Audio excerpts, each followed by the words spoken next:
Hi, Capricorn Sun and Rising. Welcome to your December 2024 Astro Update. It's Serena here. Wow, the last month of 2024. And you're going to be the recipient of a Lilith moon. What is a Lilith moon? Well, I found out they call it Lilith because I've heard it called a black moon. A black moon is like a blue moon, except it's for new moons instead of blue moons. Full moons. And it's basically two new moons in 1 month. And what they say is that you can really, it carries like extra power of manifestation.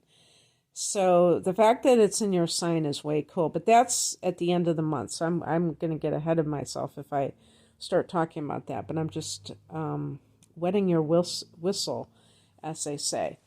So the month begins with a new moon at 9 degrees of Sagittarius on the 1st.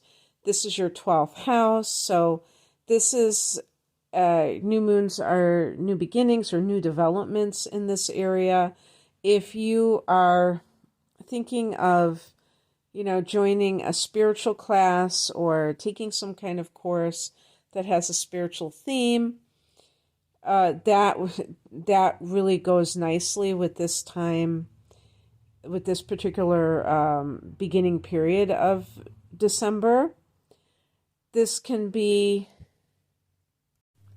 almost like New Year's resolutions in a sense, because the 12th house can be about bad habits, and you could be making some resolve as far as like banishing those from your life, like new behaviors.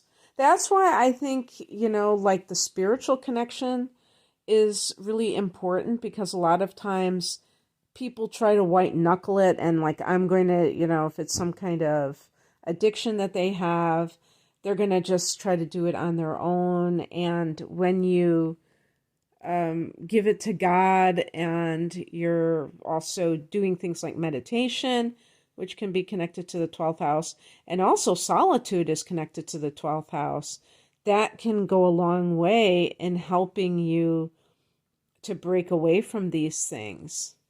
Even though it is a new moon, it has that theme of endings because it's the last house.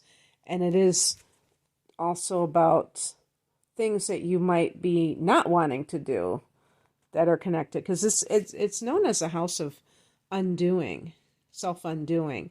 So it has to be the ways that we trip ourselves up and we kind of block our progress. And what can we do to do positive things? That kind of like, it's not about just quitting, these bad habits. It's also replacing them with constructive activities or positive things. On the 6th of the month, Mars goes retrograde at 6 degrees of Leo.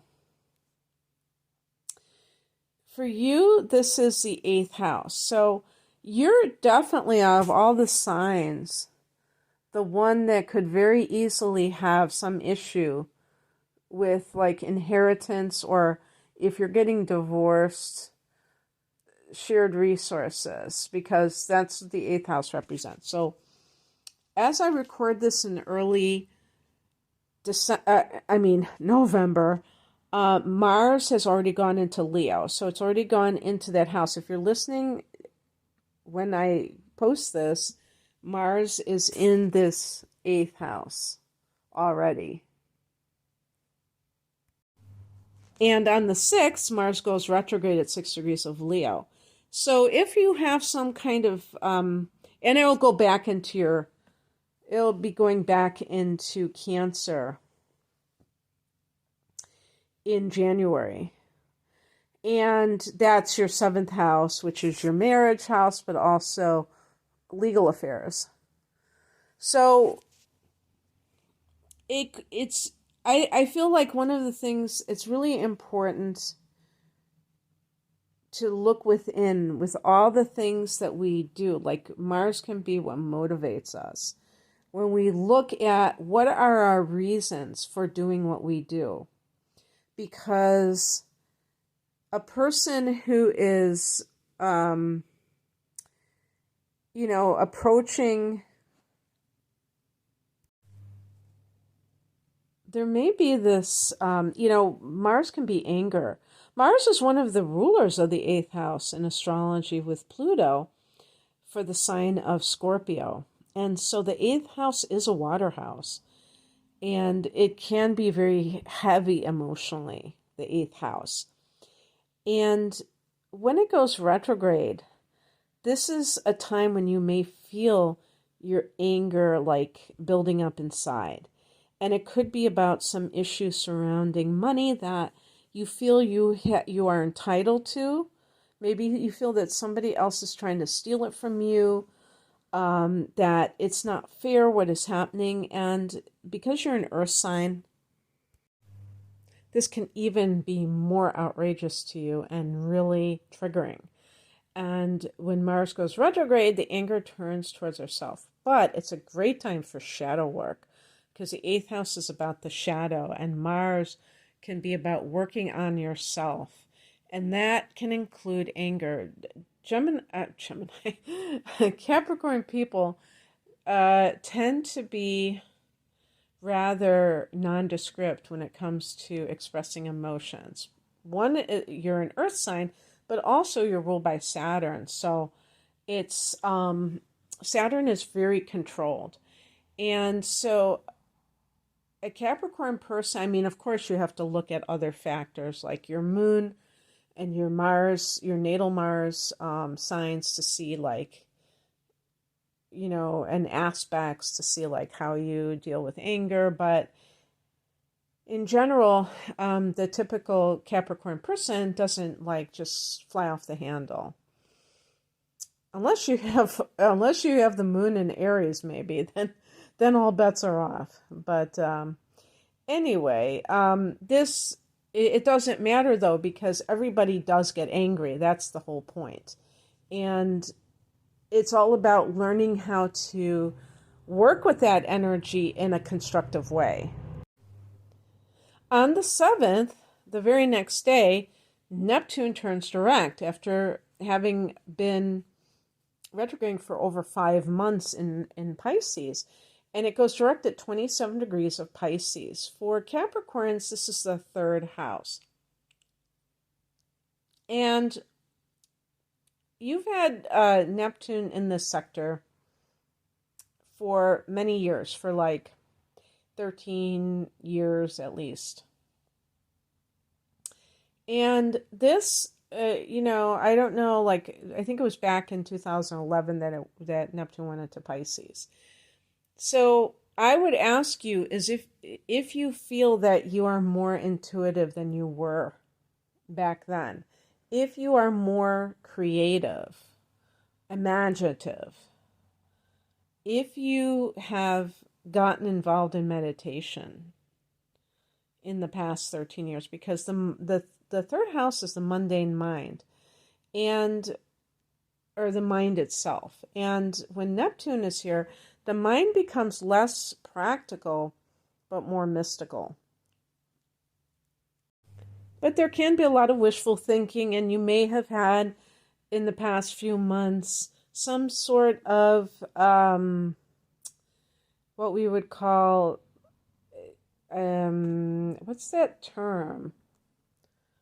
A reality check. Something that you were overly idealistic about that you have to,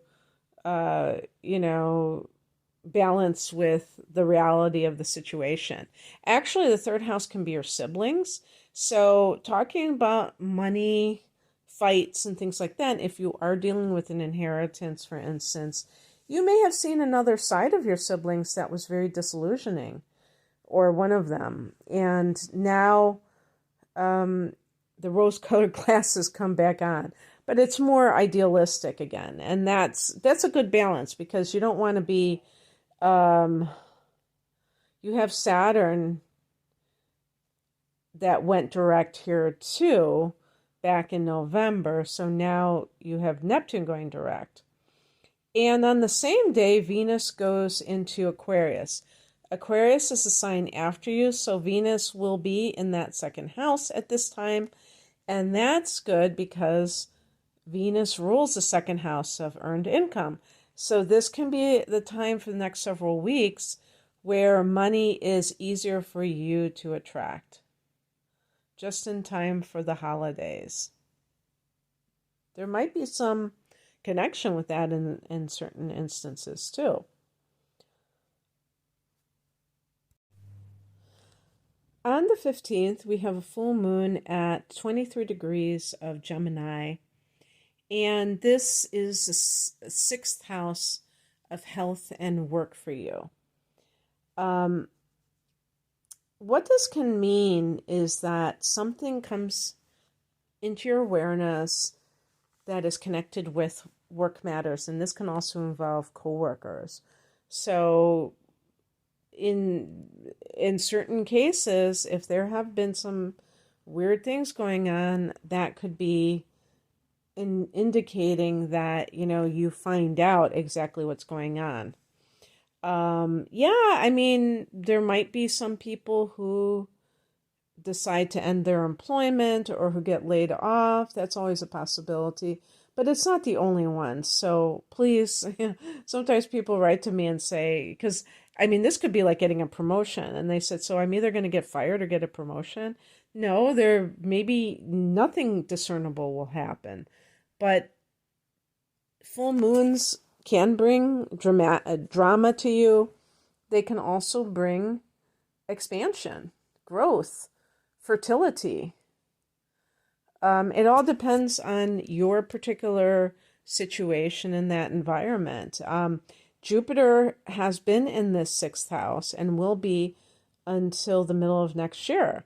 So Jupiter has been blessing this area of employment for you, and this may be a promotion, perhaps, with the full moon. And then on the same day, Mercury goes direct at 6 degrees of Sagittarius in your 12th house, and that's where the new moon was. So I do think that some people may be doing some meditation of some sort, maybe even going to some kind of a retreat, perhaps. And it's like a silent retreat. I don't know, like was it called Vipassana, which is like a 10-day intensive. So on the 21st, we have our winter solstice in the northern hemisphere. Some people down under, I mean, I said some people down under, but if you're down under, it's the summer. I wonder, I think I've said this before, like how Australians and people from New Zealand feel about all of the Hollywood images, or like if you've seen old movies that feature Christmas and it's always snowy and things like that. Like, how does that make you feel? But of course, if you live in Florida or someplace like that, you probably are not going to have a white Christmas either. Although it can snow in Florida sometimes. Probably not Miami, probably just like the northern part of Florida. But anyway, so the solstice is a powerful period because the sun is going into a cardinal sign, and that can indicate that there is more change on the horizon. And with the solstice, we're in the northern hemisphere especially. I love that symbolism of the light returning. On the 29th or 30th, depending on where you live, for most it's going to be the 30th, that black moon, that's the new moon, the second new moon in the month, kind of bookends with that first one in Sagittarius. This one is out of sign. It's in Capricorn, 9 degrees of Capricorn in your sign, and it may carry extra potency being a Lilith moon. So act accordingly. What is it that you want to bring into your reality? Those of you who are early born Capricorns, who have December birthdays, this is especially, powerful for you because it's going to form a conjunction with you. And so it's going to be around the time of your actual birthday, or, somebody who's born the first couple of days of January as well. But for everybody that's a Capricorn, this is a time to really reflect on what you want to manifest. And as I am recording this audio, Pluto is still in your sign and poised to go into Aquarius on the 19th of November. When it does so, it will have left Capricorn for the rest of all of our lifetimes, for hundreds of years. And it will not return to that sign. So what transformation have you experienced in the last 15 years or 16 years? And this is that first new moon after Pluto leaves Capricorn. So this is like a really potent new beginning for you. Now, it is in the middle of a Mercury. Well, no, Mercury actually went direct at that point. So the Mars retrograde is going on, though. So really think about what it is that you would like to manifest. There might be new developments in your life, just in general, too. All right. That's what I have for you, Capricorn. I hope that this resonated. If you would like a private reading, the link is below. Thanks for listening. Bye.